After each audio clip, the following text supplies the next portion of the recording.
Hi friends, recipes കിച്ചണിലേക്ക് എല്ലാവർക്കും സ്വാഗതം. ഞാനിന്ന് വന്നിട്ടുള്ളത് നല്ല ഹെൽത്തി ആയിട്ടുള്ളൊരു കേക്കിൻ്റെ റെസിപ്പി ആയിട്ടാണ്. ഡയറ്റൊക്കെ ചെയ്യുന്ന ആളുകൾക്കൊക്കെ കഴിക്കാൻ പറ്റുന്ന നല്ലൊരു കേക്കിൻ്റെ റെസിപ്പിയാണ് കേട്ടോ. നമ്മളിത് തയ്യാറാക്കിയെടുക്കുന്നത് ഓട്സ് വെച്ചിട്ടാണ്, അല്ലാണ്ട് മൈദ ഒന്നും വെച്ചിട്ടല്ല. പിന്നെ നമുക്ക് തയ്യാറാക്കിയെടുക്കാൻ വേണ്ടിയിട്ട് ഓവനോ ബീറ്ററോ ഒന്നും ആവശ്യമില്ല കേട്ടോ. എല്ലാത്തിനും നമ്മൾ തയ്യാറാക്കിയെടുക്കുന്നത്. അപ്പോൾ എല്ലാവർക്കും ഈസി ആയിട്ട് തയ്യാറാക്കിയെടുക്കാനും കൂടെ പറ്റുന്നതാണ് കേട്ടോ. നല്ല ടേസ്റ്റി ആയിട്ടുള്ളൊരു കേക്കാണ്. അപ്പോൾ തയ്യാറാക്കി നോക്കിയതിന് ശേഷം ഫീഡ്ബാക്ക് അറിയിക്കാൻ മറക്കരുത്. ഇതുപോലെ വീഡിയോ കണ്ടുകൊണ്ടിരിക്കുമ്പോൾ ഇഷ്ടമാണെന്നുണ്ടെങ്കിൽ ആ ലൈക്ക് ബട്ടൺ ഒന്ന് ക്ലിക്ക് ചെയ്യാൻ മറക്കരുത്. ചാനൽ സബ്സ്ക്രൈബ് ചെയ്തിട്ടില്ല എന്നുണ്ടെങ്കിൽ ഒന്ന് സബ്സ്ക്രൈബ് ചെയ്ത് സപ്പോർട്ട് ചെയ്യാനും കൂടെ മറക്കരുത് കേട്ടോ. അപ്പോൾ എങ്ങനെയാണ് തയ്യാറാക്കി എടുക്കുന്നത് എന്നുള്ളത് നോക്കാം.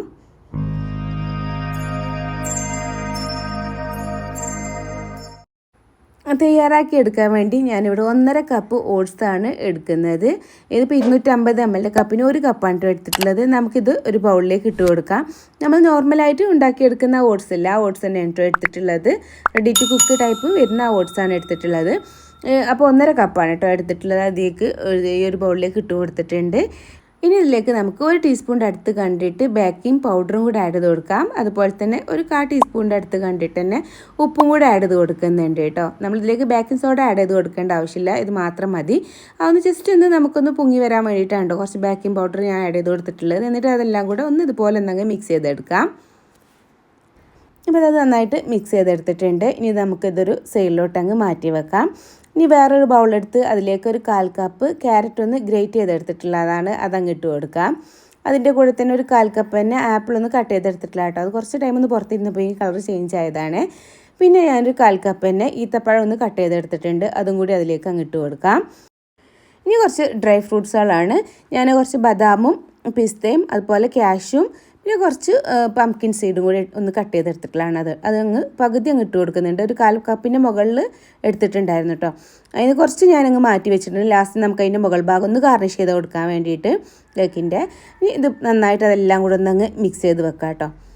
ഇതെല്ലാം കൂടി ഇതുപോലെ ഒന്നങ്ങ് മിക്സ് ചെയ്തിട്ട് നമുക്കിതൊരു സൈഡിലോട്ട് അങ്ങ് മാറ്റി വെക്കാം. ഇനി നമുക്ക് കുറച്ച് ഇൻഗ്രീഡിയൻസ് മിക്സിയിലൊന്ന് അടിച്ചെടുക്കാനുണ്ട്. അപ്പോൾ ഞാനിവിടെ 3 കോഴിമുട്ടയാണ് കേട്ടോ എടുത്തിട്ടുള്ളത്.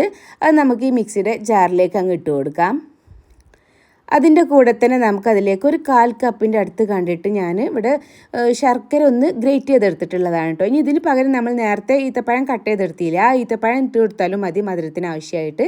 പിന്നെ ഒരു 1/2 കപ്പിൻ്റെ അടുത്ത് കണ്ടിട്ട് പാലും കൂടെ ഒഴിച്ച് കൊടുത്തിട്ടുണ്ട്. ഇനി ഇതെല്ലാം കൂടെ നന്നായിട്ടൊന്നങ്ങ് അടിച്ചു കൊടുക്കുക കേട്ടോ. ഞാൻ അടിച്ചെടുത്ത് ഈ ഒരു ബൗളിലേക്ക് അങ്ങ് ഒഴിച്ചു കൊടുക്കുകയാണ്. ആ ശർക്കരയൊക്കെ നന്നായിട്ട് അടിഞ്ഞ് പോകുന്ന രീതിയിൽ തന്നെ ഒന്ന് അടിച്ചെടുക്കുകയാണ് കേട്ടോ.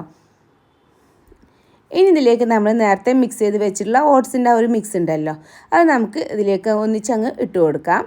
എന്നിട്ട് അതെല്ലാം കൂടെ നന്നായിട്ടൊന്നങ്ങ് മിക്സ് ചെയ്തെടുക്കുക കേട്ടോ. കുറേശ്ശെ ആഡ് ചെയ്യേണ്ട ആവശ്യമൊന്നുമില്ല, ഒന്നിച്ചങ്ങ് ഇട്ട് കൊടുത്താലും മതി കേട്ടോ. ഇതുപോലെ നന്നായിട്ട് മിക്സ് ചെയ്തെടുക്കണം കേട്ടോ. അതൊന്ന് മിക്സ് ചെയ്തെടുത്താൽ പിന്നെ ആ ഒരു ഫ്രൂട്ട്സും നട്ട്സും കൂടി മിക്സ് ചെയ്തും കൂടി അതിലേക്ക് അങ്ങ് ഇട്ട് കൊടുക്കാം. അതുപോലെ തന്നെ നിങ്ങൾക്ക് ഈ ഒരു വീഡിയോ ഇഷ്ടമാണെന്നുണ്ടെങ്കിൽ ഒന്ന് ലൈക്ക് ചെയ്യാനും നിങ്ങളുടെ ഫ്രണ്ട്സും റിലേറ്റീവ്സായിട്ടൊക്കെ ഒന്ന് ഷെയർ ചെയ്യാനും ഫീഡ്ബാക്ക് കമൻറ്റ് അറിയിക്കാനും കൂടെ മറക്കരുത്. പിന്നെ അതിലേക്ക് ഒരു 1/4 കപ്പിൻ്റെ അടുത്ത് കണ്ടിട്ടാണ് ഞാൻ ബട്ടർ ഒന്ന് മെൽറ്റാക്കി എടുത്തിട്ടില്ല കേട്ടോ. അതും കൂടി അതിലേക്ക് ഒഴിച്ച് കൊടുക്കുന്നുണ്ട്. റിഫൈൻ ഓയിലിനെക്കാട്ടിലൊക്കെ നല്ലത് ബട്ടറോ അല്ലാന്നുണ്ടെങ്കിൽ ഏതെങ്കിലും ഗീ ആണ് കേട്ടോ, ഹെൽത്തി ആയിട്ട് യൂസ് ചെയ്യാന്നുണ്ടെങ്കിൽ നല്ലത്. ഇനി അതെല്ലാം കൂടെ നന്നായിട്ട് ഇതുപോലെ ഒന്നങ്ങ് മിക്സ് ചെയ്തെടുക്കാം. നന്നായിട്ട് മിക്സ് ചെയ്തെടുക്കണേ. അതുപോലെ തന്നെ നമ്മുടെ ഈ ഒരു ചാനൽ സബ്സ്ക്രൈബ് ചെയ്യാതെ ഈ ഒരു വീഡിയോ കാണുന്നുണ്ടെങ്കിൽ വീഡിയോ തൊട്ട് താഴെ കാണുന്ന ആ ഒരു സബ്സ്ക്രൈബ് ബട്ടണും അതിന് തൊട്ടടുത്ത് തന്നെ ഒരു കുഞ്ഞ് ബെല്ലൈക്കൻ വരും. അല്ലെങ്കിൽ ഓൾ എന്നുള്ള ഓപ്ഷനും കൂടി ഒന്ന് സെലക്ട് ചെയ്യാൻ മാത്രമേ ഞാൻ ഇതുപോലെ വീഡിയോസൊക്കെ അപ്ലോഡ് ചെയ്യുമ്പോൾ നിങ്ങൾക്ക് അതിൻ്റെ നോട്ടിഫിക്കേഷൻ ലഭിക്കുള്ളൂ. ഇപ്പോൾ അതെല്ലാം കൂടെ നന്നായിട്ട് മിക്സ് ചെയ്തെടുത്തിട്ടുണ്ട്. ഇനി നമുക്കൊരു കേക്ക് ടിൻ എടുക്കാം കേട്ടോ. ഞാനിവിടെ ഒരു 7 ഇഞ്ചിൻ്റെ ഒരു കേക്ക് ടിന്നാണ് എടുത്തിട്ടുള്ളത്. താഴെ ഭാഗത്ത് ഒരു ബട്ടർ പേപ്പർ വെച്ചിട്ട് ഒന്നങ്ങ് വെച്ച് കൊടുത്തിട്ടുണ്ട്. കുറച്ച് ഓയിലൊന്ന് സ്പ്രെഡാക്കി കൊടുത്തിട്ടുണ്ട് കേട്ടോ. ബട്ടർ പേപ്പർ വെക്കണമെന്ന് ഒട്ടും നിർബന്ധമില്ല. ഇനി അതിലേക്ക് നമുക്ക് ഈ ഒരു ബാറ്റർ അങ്ങ് ഒഴിച്ച് കൊടുക്കാം. എന്നിട്ട് അതിൻ്റെ മുകൾ ഭാഗമൊക്കെ എല്ലാം ഒരേപോലെ എല്ലാ ഭാഗത്തും ഒരേപോലെ ഒന്നങ്ങ് സ്പ്രെഡാക്കി കൊടുക്കുക കേട്ടോ. ഒരേ അളവിലാക്കി കൊടുക്കാം. ഇപ്പോൾ അതുപോലെ ആക്കി എടുത്തിട്ടുണ്ട്. ഇനി അതിൻ്റെ മുകളിലേക്ക് നമ്മൾ നേരത്തെ ബാക്കി വെച്ചിട്ടുണ്ടായിരുന്ന ആ ഒരു ഡ്രൈ ഫ്രൂട്ട്സ് ഉണ്ടല്ലോ, ഇതുപോലെ എല്ലാ ഭാഗത്തേക്കും അങ്ങ് സ്പ്രെഡാക്കി കൊടുക്കുക കേട്ടോ. എല്ലാ ഭാഗത്തേക്കും ഇതുപോലെ സ്പ്രെഡാക്കി കൊടുക്കണേ.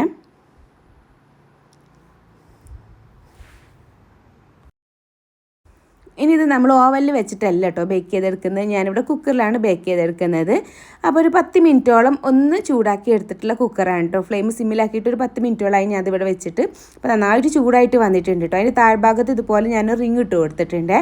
അതിൻ്റെ ഉള്ളിലോട്ട് നമുക്ക് ഈ ഒരു കേക്ക് ടിന്ന് അങ്ങ് പതുക്കെ അങ്ങ് വെച്ച് കൊടുക്കാം. ഇതുപോലെ അങ്ങ് വെച്ച് കൊടുത്താൽ മതി കേട്ടോ. സൈഡിലൊക്കെ കൈ തട്ടുന്നതൊക്കെ പ്രത്യേകം നോക്കിയിട്ട് വേണം, പതുക്കെ വേണം വെച്ച് കൊടുക്കാൻ. ഇതുപോലെ അങ്ങ് വെച്ച് കൊടുക്കാം. എന്നിട്ട് നമുക്ക് ഇത് അടിച്ച് വെക്കുക കേട്ടോ. എന്നിട്ട് 1 മിനിറ്റ് ഫുൾ ഫ്ലെയിമിൽ തന്നെ അങ്ങ് വെക്കുക. എന്നിട്ട് നമുക്ക് എന്ത് ചെയ്യാം, പിന്നെ സിമ്മിലോട്ട് മാറ്റിയിട്ട് ഒരു 20 to 25 മിനിറ്റ് ഇട്ട് ആ ഒരു ടൈം കൊണ്ട് തന്നെ ഇത് ബേക്കായിട്ട് വരുന്നുണ്ട്. അപ്പോൾ വിസിലൊക്കെ ഊരി വെച്ചിട്ട് വേണം കേട്ടോ, നമ്മൾ അതിൻ്റെ ഒരു വെയിറ്റൊക്കെ മാറ്റി വെച്ചിട്ട് വേണം നമ്മൾ ഇതുപോലെ ബേക്ക് ചെയ്തെടുക്കാൻ.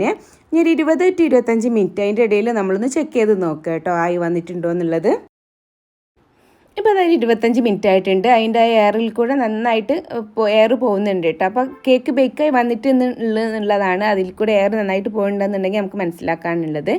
ഇനി ഞാനിത് അവിടെ ഒരു സ്ക്വയർ പോലെ എന്തെങ്കിലും ഒന്ന് അതല്ലാന്നുണ്ടെങ്കിൽ ടൂത്ത് പിക്കോ അങ്ങനെ എന്തെങ്കിലും ഒന്ന് എടുക്കുക. എന്നിട്ട് ജസ്റ്റ് ഒന്ന് ഡിപ്പ് ചെയ്ത് നോക്കുക കേട്ടോ, അതിലെന്തെങ്കിലും ഇങ്ങനെ ഒട്ടിയിട്ട് വരുന്നുണ്ടോ എന്നുള്ളത്. ഇതിലൊന്നും ഒട്ടിയിട്ടൊന്നും വരുന്നില്ല, ആ ഒരു കറക്റ്റായിട്ട് കുക്കായിട്ട് കിട്ടിയിട്ടുണ്ട്. അപ്പോൾ ഇനി നമുക്കിത് മാറ്റിയിട്ട് തണുത്ത് വന്നതിന് ശേഷം എങ്ങനെയാണ് കട്ട് ചെയ്തെടുക്കുന്നത് എന്നുള്ളത് നോക്കാം. ഇപ്പോൾ ഇതാ കേക്കൊക്കെ നന്നായിട്ട് തണുത്ത് വന്നിട്ടുണ്ട് കേട്ടോ. ഇനി നമുക്ക് ഒരു കത്തിയോ അല്ലാന്നുണ്ടെങ്കിൽ ഇതുപോലൊരു സ്പാച്ചിൽ എന്തെങ്കിലും ഉണ്ടെന്നുണ്ടെങ്കിൽ സൈഡൊക്കെ ഇതുപോലെ അങ്ങ് വിരിച്ച് കൊടുക്കുക കേട്ടോ. പെട്ടെന്ന് തന്നെ അങ്ങ് പോരും. ഒന്ന് തണുത്ത് വരുന്നതോട് കൂടിയിട്ട് തന്നെ സൈഡൊക്കെ പെട്ടെന്ന് വിട്ട് പോരാൻ തന്നെ ചാൻസ് ഉണ്ട് കേട്ടോ. അപ്പോൾ ഇത് ഏകദേശം വിട്ട് പോന്നിട്ടുണ്ട്. ഇനി നമുക്ക് ഇതിൻ്റെ മുകളിലോട്ട് ഒരു പ്ലേറ്റ് വെച്ച് കൊടുക്കാം. അതുപോലൊരു പ്ലേറ്റ് അങ്ങ് വെച്ച് കൊടുത്തിട്ട് അങ്ങ് കമഴ്ത്തിയിട്ട് എടുക്കുകയാണ് കേട്ടോ. പെട്ടെന്ന് തന്നെ അതിൽ നിന്ന് അങ്ങ് അടർന്ന് പോരുക. കേക്കിനാകുമ്പോൾ ഒട്ടും ഇങ്ങനെ സ്റ്റിക്കായിട്ടൊന്നും നിൽക്കില്ല കേട്ടോ. ഇനി നമുക്കതിൻ്റെ ബാക്കിലുള്ള ആ ഒരു ബട്ടർ പേപ്പർ ഇതുപോലെ അങ്ങ് റിമൂവ് ചെയ്യാം. അപ്പോൾ താഴ്ഭാഗമൊക്കെ നല്ല കറക്റ്റായിട്ട് തന്നെ കിട്ടിയിട്ടുണ്ട്.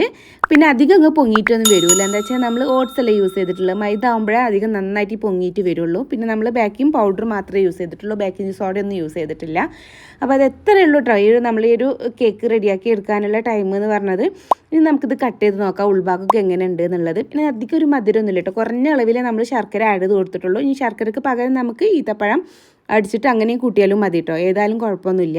പക്ഷേ ഇതിപ്പോൾ ഇതുപോലെ ഉണ്ടാക്കി കൊടുക്കുകയെന്നുണ്ടെങ്കിൽ ഇപ്പോൾ ഡയബറ്റീസ് ഉള്ള ആളുകൾക്കൊക്കെ കഴിക്കാൻ പറ്റുന്ന നല്ലൊരു കേക്കിൻ്റെ റെസിപ്പിയാണ്. അപ്പോൾ അത് നല്ല ടേസ്റ്റി ആയിട്ടുള്ള കേക്ക് ഇവിടെ റെഡി ആയിട്ട് വന്നിട്ടുണ്ട് കേട്ടോ. ഇനിയിപ്പോൾ ഡയബറ്റീസ് ഉള്ള ആളുകൾക്കൊക്കെ ഇതുപോലെ ഉണ്ടാക്കി കൊടുത്താൽ മതി, അവർക്ക് കേക്കിനൊക്കെ ആഗ്രഹം തോന്നും. അതുപോലെ തന്നെ ഡയറ്റൊക്കെ ചെയ്യുന്ന ആളുകൾക്കൊക്കെ ഇതുപോലെ ഉണ്ടാക്കി എടുത്താൽ മതി കേട്ടോ. നല്ല പെർഫെക്റ്റ് ആയിട്ടുള്ളൊരു കേക്കിൻ്റെ റെസിപ്പിയാണ്. അധികം ഇൻഗ്രീഡിയൻസ് ഒന്നുമില്ല, പിന്നെ ഓട്സാണ് യൂസ് ചെയ്യുന്നത്, നമുക്ക് കേടൊന്നും ഇല്ലേനും. അതുപോലെ തന്നെ കുട്ടികൾക്കും ഇതുപോലെ ഉണ്ടാക്കി കൊടുക്കുകയാണെങ്കിൽ അവർക്കും നല്ല ഇഷ്ടമാവും കേട്ടോ. അപ്പോൾ അത് മൈദ ആയിട്ട് ചെയ്തെടുക്കുന്നതിനെക്കാട്ടിലും ടേസ്റ്റിന് നമ്മളിതുപോലെ ഓട്സ് വെച്ചിട്ട് ചെയ്തെടുക്കുമ്പോൾ നല്ല ടേസ്റ്റാണ്, നല്ല പെർഫെക്റ്റ് ആയിട്ട് കിട്ടിയിട്ടുമുണ്ട്. അപ്പോൾ എന്തായാലും എല്ലാം ഇതുപോലെ ഒന്ന് ട്രൈ ചെയ്ത് നോക്കണം. ട്രൈ ചെയ്ത് നോക്കിയാൽ നിങ്ങൾക്ക് നല്ല ഇഷ്ടമാവും. ട്രൈ ചെയ്ത് നോക്കിയതിന് ശേഷം ഫീഡ്ബാക്ക് കൂടെ എന്നെ അറിയിക്കാൻ മറക്കരുത്. അപ്പോൾ ഇൻഷാ അല്ലാഹ് ഇനി മറ്റൊരു വീഡിയോ ആയിട്ട് വരുന്നവരേക്കും ബായ്, താങ്ക് യു, അസ്സലാമു അലൈക്കും.